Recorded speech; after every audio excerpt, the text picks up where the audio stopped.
Está no ar o Jornal Panorama, com as informações da Assembleia Legislativa do Espírito Santo. Comissão de Cidadania realiza audiência pública sobre recursos hídricos e direito da população à água. Água é fonte de vida e direito de todos. Esse foi o tema de audiência pública realizada na Câmara Municipal de Colatina pela Comissão de Cidadania e Direitos Humanos da Casa.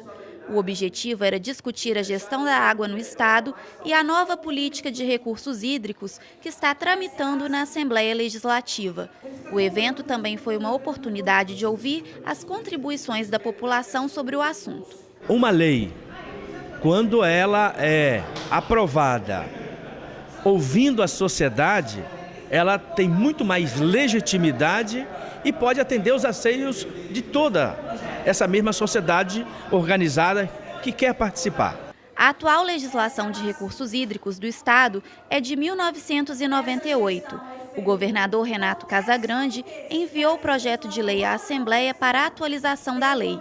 O projeto está sendo analisado pela Comissão de Justiça da Casa e traz algumas mudanças. Incorporando, por exemplo, elementos como o Fundo Estadual de Recursos Hídricos, criado pelo governo do Estado, que tem o foco aí em promover e fomentar melhor a gestão de recursos hídricos e também apoiar o pagamento por serviços ambientais.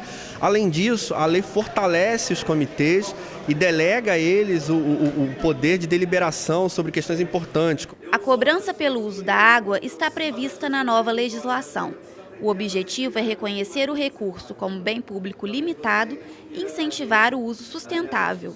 O ganho para a população é que, além dela poder definir o que ela quer para a bacia em que ela vive, ela passa a ter a possibilidade de acompanhar a evolução daquilo que ela está contribuindo para melhorar. Então, quer dizer, você começa a ter um processo de negociação e de transparência na cobrança, mas também na aplicação desse recurso. Isso pode se reverter de diversas formas: programas de educação ambiental, recuperação de áreas de nascente, melhoria de uso da água na irrigação, na indústria, enfim, diversas ações que contribuem no final para uma melhoria de quantidade e de qualidade. Mas os trabalhadores rurais presentes no encontro reivindicaram isenção da cobrança pelo uso da água para os agricultores familiares. A agricultura familiar ela está sendo esmagada quando ela vai para a discussão dos comitês. E muitas vezes essa é uma atitude que está impedindo que a agricultura familiar faça parte do comitê e tenha grito e tenha voz. O agricultor familiar possa ser isento de pagar pelo uso da água, porque ele produz alimentos. Então essa é uma reivindicação importante que vamos acolher com carinho para que possamos incluir na nossa legislação estadual. Deputados realizam levantamento de problemas de telefonia móvel apontados por moradores do litoral sul do estado. Veja. A CPI, Comissão Parlamentar de Inquérito, da Telefonia Móvel da Assembleia Legislativa, iniciou o ciclo de audiências públicas pelo Espírito Santo. Nesta quarta-feira, o grupo visitou o município de Guarapari, representando o litoral sul do estado. O encontro teve como objetivo ouvir a sociedade, autoridades locais e representantes de cidades vizinhas sobre os problemas relacionados à prestação de serviços de comunicação móvel.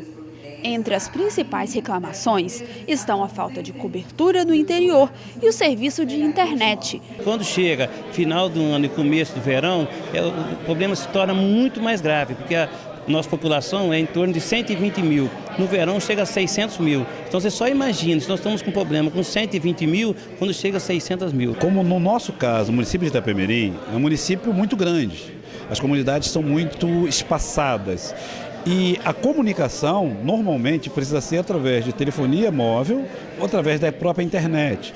Isso dificulta os moradores de Itapemirim, não têm acesso a essa comunicação por falta de sinal. A gestão passada apresentou um projeto para o governo federal para a instalação de um laboratório de inclusão digital nas escolas, em 4 escolas. Nós tivemos que devolver os recursos por falta de sinal na telefonia.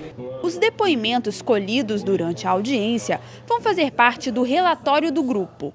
Existe um total descontrole por parte das empresas, tanto na prestação de serviços, né, de telefonia, de fato, de internet, de TV e tudo mais, quanto da sua parte administrativa e financeira, de cobrança, né? O cidadão está sendo lesado, está sendo discriminado, tem tido prejuízo, né, porque as linhas às vezes são cortadas de maneira indevida. Então essa vinda de encontro aos munícipes, isso é muito importante, está acontecendo em todo o Brasil e aqui no Espírito Santo nós começamos bem por Guarapari, aqui representados os municípios de Presidente Kennedy, de Itapemirim, Piúma, outros municípios. Isso é muito importante para que dê um respaldo ao nosso trabalho. É o apelo do cidadão que faz valer os seus direitos.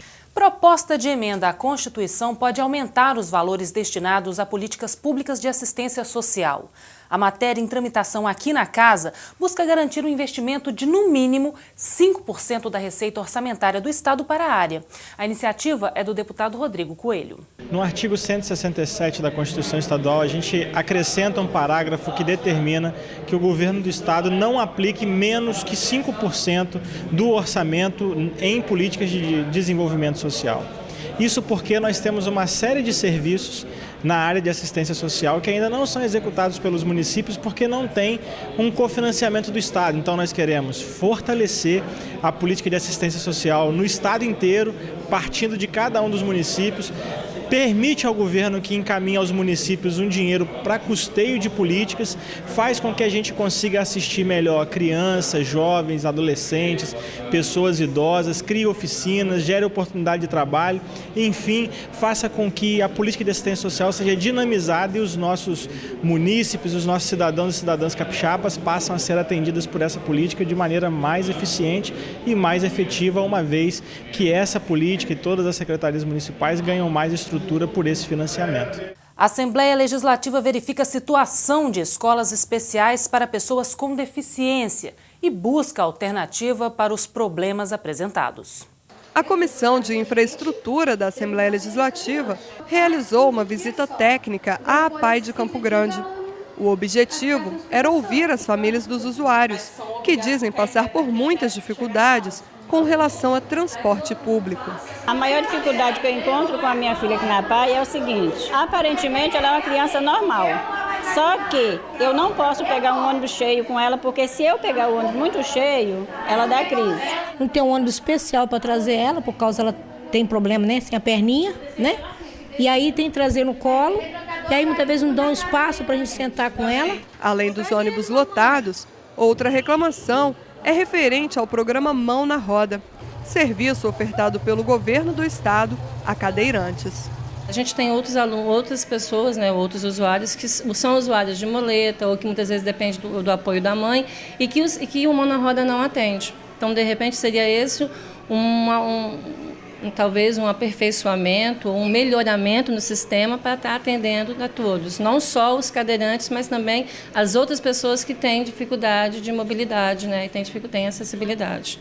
A diretora do Centro de Atendimento Especializado da APAI afirma que o governo tem ajudado bastante, mas que a associação precisa de mais amparo e atenção. Existem várias linhas no município, mas a que passa aqui, a que atende aqui, só são duas, que é o 715 e o 719, sendo que o 19, o último horário, às 16 horas da tarde, que é o último horário que ele passa aqui, que atende, e o 715 também vai até um horário, depois ele não passa mais, o tempo, né, de passagem ele é longo, e quando passa aqui, está sempre lotado. Há uma interpretação equivocada de que a acessibilidade deve ser feita apenas para cadeirantes. E as pessoas que necessitam de ter essa acessibilidade dentro da norma ABNT não são apenas para cadeirantes. Tem as pessoas que têm muleta, que têm dificuldade de locomoção, que não necessariamente utilizam apenas a cadeira de roda. Então nós estivemos lá escutando alunos, pais de alunos da APAI, e que nos reclamaram e fizeram um destaque especial à questão do transporte, ou seja, a dificuldade que eles têm de acesso. Não apenas do programa Mão na Roda, mas do transporte coletivo em si, onde as pessoas têm que se deslocarem para os abrigos de ônibus, quando tem, e aí o abrigo de ônibus tem que ter acessibilidade, esse foi um problema encontrado, o abrigo já quase não existe, ele é mal construído quando ele existe, e não há acessibilidade para que essas pessoas portadoras de necessidades especiais possam estar ali diante do que garante a norma. Então, essa nossa visita vai ser ampliada ainda mais, porque nós teremos que fazer uma fiscalização mais eficaz na acessibilidade com relação aos terminais, aos abrigos de ônibus e ao acesso dessas pessoas ao transporte coletivo, não o programado. Porque o programado é o mão na roda. Esse há uma continuidade e ele é específico para um público. Mas o acesso ao transporte coletivo de massa, aonde aqueles que têm necessidades especiais, que têm deficiência, precisam utilizar esse transporte e não existe um mecanismo que o atenda a contento estabelecido pela norma. Então esse é o trabalho e que nós podemos escutar quem realmente precisa, indo em loco na APAE de Cariacica como início. Parlamento Capixaba debate mudanças na jornada de trabalho de enfermeiros. A luta nacional pela regulamentação das jornadas de trabalho de 30 horas semanais para os profissionais de enfermagem foi tema de debate durante sessão especial realizada na Assembleia Legislativa. Enfermeiros, técnicos e auxiliares de enfermagem discutiram o andamento das negociações em Brasília e no Espírito Santo para a implementação da medida. A diretora da Federação Nacional da categoria afirmou que o governo federal resiste em apoiar a regulamentação no Congresso Nacional, alegando falta de recursos para ampliar os quadros da enfermagem no sistema público de saúde. Os últimos 10 anos o nosso projeto foi arquivado e atualmente existe um grupo de trabalho dialogando com o Ministério da Saúde, mais gestores públicos e privados, para que o nosso projeto seja levado para o Congresso Nacional e, posteriormente, votado pelos deputados federais, mas tem uma resistência em função do impacto financeiro. Esse impacto financeiro está sendo estudado e já foi feito um levantamento e um estudo pelo DIEESE, já apresentado ao Ministério da Saúde, e estamos em negociação tanto com o Ministério da Saúde e também com os gestores privados e representantes de hospitais privados, confederações de hospitais, para que sejamos, e que haja um diálogo e um consenso para que esse projeto chegue a ser pautado na Câmara dos Deputados. A presidente do Sindicato dos Enfermeiros do Espírito Santo falou sobre a luta pela regulamentação da jornada de 30 horas no estado.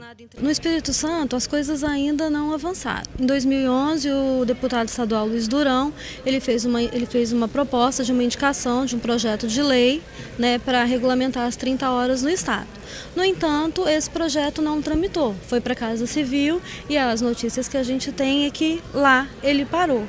A sessão foi proposta pela deputada Janete de Sá. A parlamentar anunciou que vai apoiar a jornada de 30 horas durante a discussão do plano de cargos e salários dos enfermeiros no Legislativo Estadual. Uma das medidas que a gente pode estar contribuindo já nesse debate, está inserindo a questão das 30 horas semanais e uma valorização melhor na remuneração inicial da categoria, que vai acabar impactando em toda a carreira.